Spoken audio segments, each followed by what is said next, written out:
Hello नमस्ते सबैजनालाई हाम्रो च्यानल बैंकिङ प्रिपरेसनमा आज हामीले यस भिडियोमा लोकसेवा तयारी सामग्री विषयगत प्रश्न उत्तर लिएर आएका छौं र यो सम्पूर्ण जानकारी हिजोको गोरखापत्र अर्थात 2078 चैत 9 गते बुधबारको गोरखापत्रबाट लिएको हो र हामीले हिजोको भिडियोमा वस्तुगत प्रश्न उत्तर अन्तर्गत करेन्ट अफेयर्स र महत्त्वपूर्ण सामान्य ज्ञानको बारेमा छलफल गरेका थियौं र यदि तपाईले त्यो भिडियो हेर्नु भएको छैन भने च्यानलमा गएर त्यो भिडियोलाई पनि हेर्न सक्नुहुन्छ र आज हामीले यस भिडियोमा निम्न प्रश्नहरूको बारेमा छलफल गर्नेछौं र यदि तपाईहरुलाई यी प्रश्नहरूको उत्तर आवश्यक छ र तपाईलाई यो भिडियो आवश्यक छ भने हेर्न सक्नुहुन्छ हैन भने तपाईलाई यदि भिडियो आवश्यक छैन यिनी प्रश्न उत्तरहरूको आवश्यक छैन भने भिडियोलाई स्किप पनि गर्न सक्नुहुन्छ ल त आजको भिडियो सुरु गरौं आजको पहिलो प्रश्न सार्वजनिक ओडापत्र सम्बन्धमा नेपालमा व्यवस्थाबारे संक्षेपमा चर्चा गर्नुहोस्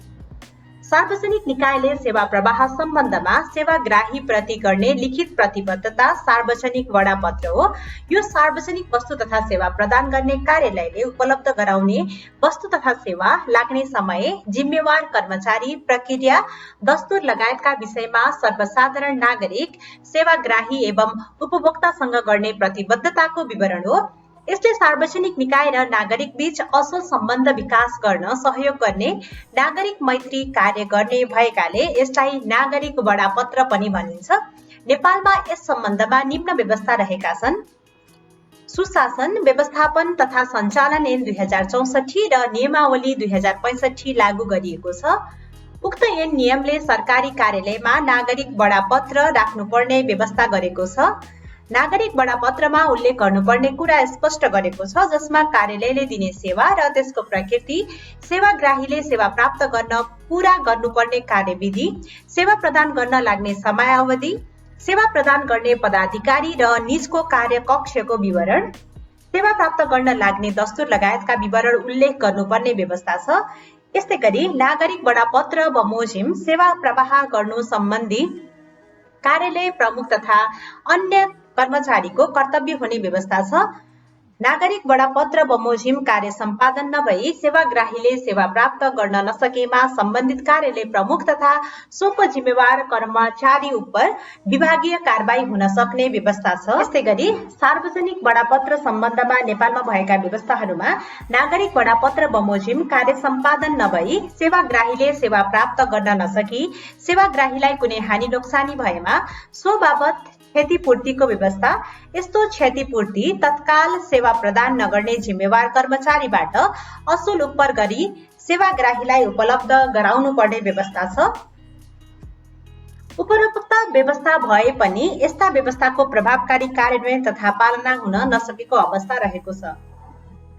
यस्तै गरी प्रश्न नम्बर 2 संघबाट प्रदेश र स्थानीय तहमा वितरण हुने वित्तीय समानीकरण अनुदानका आधारहरू के हुन् उल्लेख गर्नुहोस् संघले प्रदेश र स्थानीय तहलाई राष्ट्रिय प्राकृतिक स्रोत तथा वित्त आयोगको सिफारिसमा वित्तीय समानीकरण अनुदान उपलब्ध गराउने व्यवस्था छ राष्ट्रिय प्राकृतिक स्रोत तथा वित्त आयोग ऐन 2074 बमोजिम राष्ट्रिय प्राकृतिक स्रोत तथा वित्त आयोगले वित्तीय समानीकरण अनुदान सिफारिस गर्दा निम्न आधार लिनुपर्ने व्यवस्था रहेको छ प्रदेश तथा स्थानीय तहमा रहेको शिक्षा स्वास्थ्य खानेपानी जस्ता मानव विकास सूचाङ्क अन्य प्रदेश तथा स्थानीय तहको सन्तुलित विकासको अवस्था प्रदेश तथा स्थानीय तहमा रहेको आर्थिक सामाजिक एवं अन्य कुनै प्रकारको विभेदको अवस्था प्रदेश तथा स्थानीय तहको पूर्वाधार विकासको अवस्था र आवश्यकता यस्तै गरी प्रदेश तथा स्थानीय तहले जनतालाई पुर्याउनु पर्ने सेवा प्रदेश तथा स्थानीय तहको राजस्वको अवस्था र उठाउन सक्ने क्षमता र प्रदेश तथा स्थानीय तहको खर्चको आवश्यकता प्रश्न नम्बर 3 बैंक वित्तीय संस्था तथा कम्पनीसँग सम्बन्धित share bonus share demat account demat remat शब्दको अर्थ लेख्नुहोस् सर्वप्रथम हेरौं शेयर बैंक तथा वित्तीय संस्थाको शेयर पुँजीको विभाजित अंश शेयर हो बोनस शेयर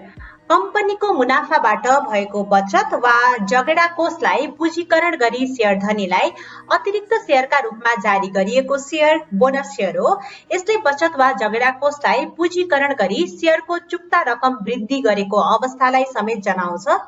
यस्तै गरी डिम्याट अकाउन्ट हितग्राहीले धितोपत्र निक्षेप गर्न निक्षेप सदस्यता मार्फत केन्द्रीय निक्षेप कम्पनीसँग बेग्लै खाता नम्बरबाट खोलेको विद्युतीय खाता डिम्याट अकाउन्ट हो। यस्तै गरी डिम्याट कागजी अवस्थामा रहेको भौतिक धितोपत्रलाई विद्युतीय प्रणालीमा अभिलेख राख्ने कार्य डिम्याट हो र रिम्याट विद्युतीय प्रणालीमा राखिएको धितोपत्रको अभिलेखलाई कागजी अवस्थामा परिवर्तन गर्ने कार्य रिम्याट हो। प्रश्न नेपालको सन्दर्भमा आर्थिक विकासका परिसूचकहरू लेख्नुहोस्। अर्थतन्त्रको समग्र पक्षको विकास आर्थिक विकास हो। आर्थिक विकासले अर्थतन्त्रमा संख्यात्मक र गुणात्मक परिवर्तन ल्याउँछ। आर्थिक वृद्धि दिगो, फराकिलो, न्यायिक एवं समावेशी भएमा आर्थिक विकास हुन्छ। यही अर्थतन्त्रको समग्र विकास भएको वा नभएको अवस्था झल्काउने तथा जानकारी दिने सूचक आर्थिक विकासका परिसूचक हुन्। कुल ग्राहस्थ उत्पादन एक वर्षमा देशभित्र उत्पादन भएका वस्तु तथा सेवाहरूको मौद्रिक मूल्य हो। यसले देशको आर्थिक वृद्धि, रोजगारीको वृद्धि, उत्पादन वृद्धि, कृषि, उद्योग, पर्यटन, यातायात, आपूर्ति, सेवा क्षेत्रको वृद्धि लगायतका अर्थतन्त्रका अरू पक्षको पनि जानकारी दिने हुँदा ग्राहस्थ उत्पादन आर्थिक विकासको प्रमुख परिसूचक हो। नेपालको सन्दर्भमा पनि यो लागू हुन्छ। नेपालको सन्दर्भमा आर्थिक विकासका अरू परिसूचकहरू निम्न अनुसार रहेका छन्। राजस्व सङ्कलनको अवस्था, बैंक तथा वित्तीय संस्थामा तरलताको अवस्था, मुद्रास्फीतिको अवस्था, आयात निर्यातको अवस्था र विदेशी मुद्रा सञ्चितको अवस्था। प्रश्न नम्बर 5 राज्यका निर्देशक सिद्धान्तहरू अदालतबाट लागू गराउन नसकिने भनी संविधानमै उल्लेख भएको सन्दर्भमा त्यस्ता सिद्धान्तहरू किन उल्लेख गर्नु परेको होला? उदाहरण सहित तर्क दिनुहोस्। राज्यका निर्देशक सिद्धान्त राज्य सञ्चालनका आधारभूत मार्गदर्शन हुन्। यी सिद्धान्तहरू राजनीतिक, आर्थिक, सामाजिक, सांस्कृतिक लगायतका नागरिक अधिकारसँग सम्बन्धित हुन्छन्। त्यसैले जुनसुकै दल सरकारमा पुगे पनि यिनलाई मार्गदर्शकका रूपमा पालना गर्नुपर्ने हुन्छ। यस्ता सिद्धान्तलाई राज्यले आवश्यकता अनुसार स्रोत साधनको परिचालन गरेर कार्यान्वयन गर्छन्। राज्यका निर्देशक सिद्धान्त कार्यान्वयनमा गरेका काम र प्राप्त उपलब्धिको वार्षिक प्रतिवेदन सरकारले संसदमा पेश गर्ने र संसदद्वारा त्यसको अनुगमन र मूल्याङ्कन गर्ने व्यवस्था हुन्छ। अदालतबाट लागू गराउन नसकिने कारण यस प्रकार रहेका छन्। राज्यका निर्देशक सिद्धान्त कल्याणकारी प्राकृतिक हुने, महावाकांक्षी हुने र भविष्यदर्शी हुने हुन्छन्। यिनको क्षेत्र व्यापक हुन्छ। यी कार्यान्वयन गर्न र यसबाट देखिने गरी लक्ष्य प्राप्त गर्न धेरै समय लाग्न सक्छन्। राज्यको निरन्तर बजेट लगानी आवश्यक पर्न सक्दछ। त्यसकारण सरकारले गर्ने यस्ता प्रकृतिका कार्य अदालतबाट लागू गराउन नसकिएको हो। उदाहरणका लागि नेपालको संविधानको धारा 50 मा निर्देशक सिद्धान्तहरू अन्तर्गत सबै प्रकारका विभेदको अन्त्य, आर्थिक असमानताको अन्त्य, शोषण रहित समाजको निर्माण जस्ता धेरै विषय छन्। यी विषय सरकारबाट कार्यान्वयन भइरहेका छन्, तर नेपाली समाजमा अहिले पनि विभेद, असमानता र कुनै न कुनै प्रकारका शोषण विद्यमान रहेका छन्। यसको अन्त्य अवश्य हुन्छ, तर केही समय लाग्न सक्दछ।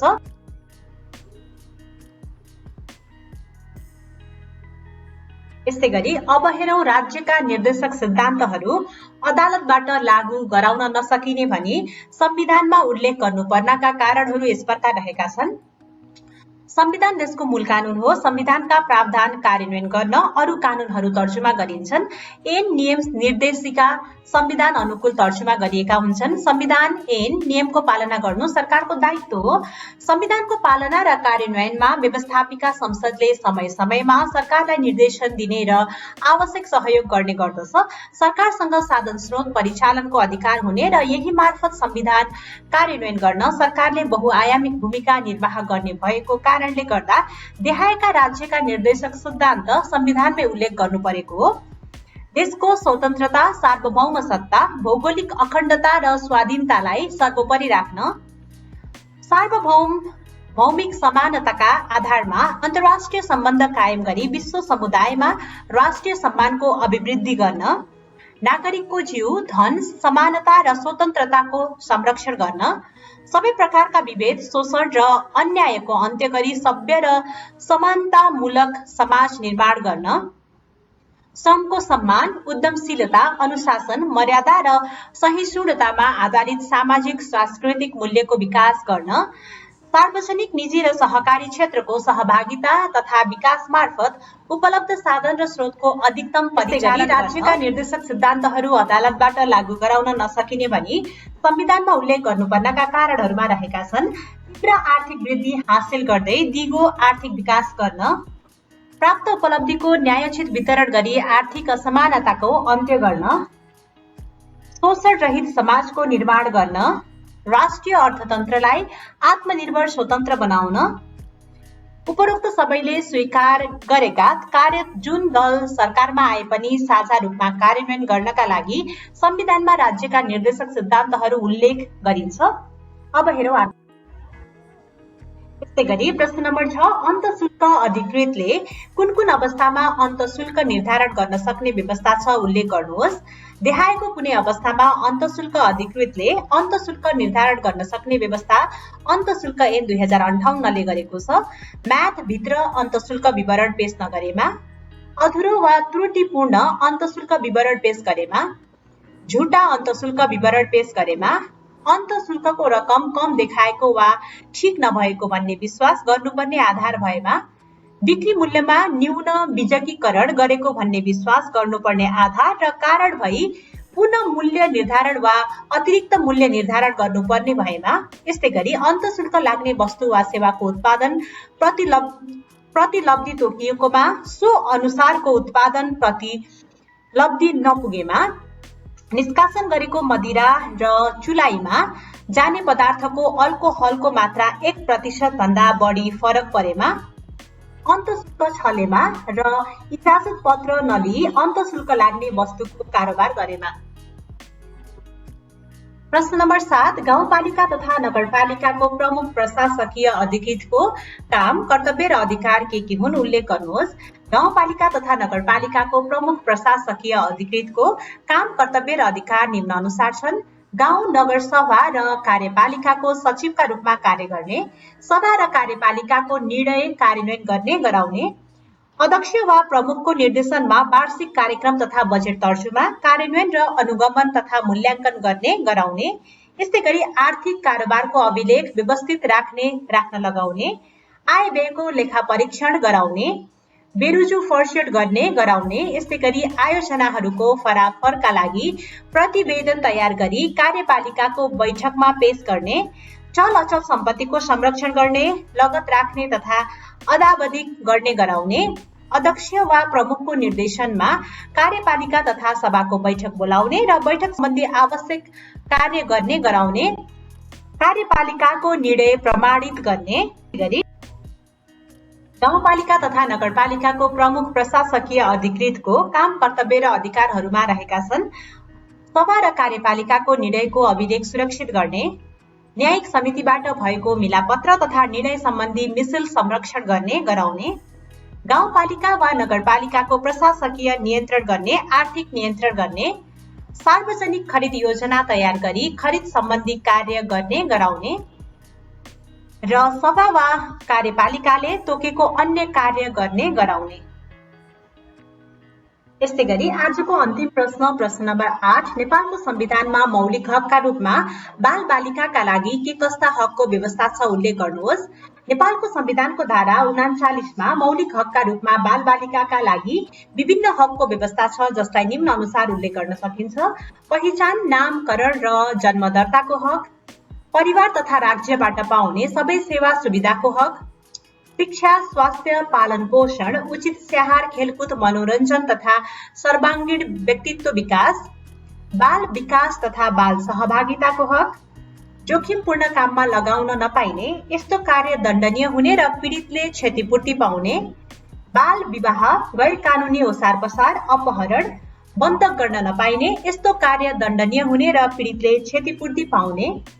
शारीरिक, मानसिक, यौनजन्य कुनै प्रकारको शोषण तथा अनुचित प्रयोग गर्न नपाइने, यस्तो कार्य दण्डनीय हुने र पीडितले क्षतिपूर्ति पाउने, यस्तै गरी शारीरिक, मानसिक वा अन्य कुनै किसिमको यातना दिन नपाइने, यस्तो कार्य दण्डनीय हुने र पीडितले क्षतिपूर्ति पाउने, यस्तै गरी बाल अनुकूल न्यायको हक हुने र असहाय, अनाथ, अपाङ्गता भएका, द्वन्द्व पीडित, विस्थापित एवं जोखिममा रहेका बालबालिकालाई राज्यबाट विशेष संरक्षण र सुविधा पाउने हक हुने। हवस् त आजको भिडियोमा यति नै। यस्तै महत्त्वपूर्ण जानकारीको लागि हाम्रो च्यानलसँग जोडिनुहोला र अझ धेरै जानकारीको लागि हाम्रो च्यानललाई भिजिट पनि गर्न सक्नुहुन्छ र हामीले प्रत्येक बुधबार गोरखापत्रमा राखिदिने लोकसेवा तयारी सामग्री अन्तर्गत वस्तुगत र विषयगत प्रश्न उत्तरहरू राखिदिने गर्दछौँ र यो प्रश्न उत्तरहरू लोकसेवा एक्जामको लागि अत्यन्तै महत्त्वपूर्ण पनि रहेको छ र रहनेछ। त्यसैले यस्ता खालका महत्त्वपूर्ण जानकारीको लागि च्यानलसँग जोडिनुहोला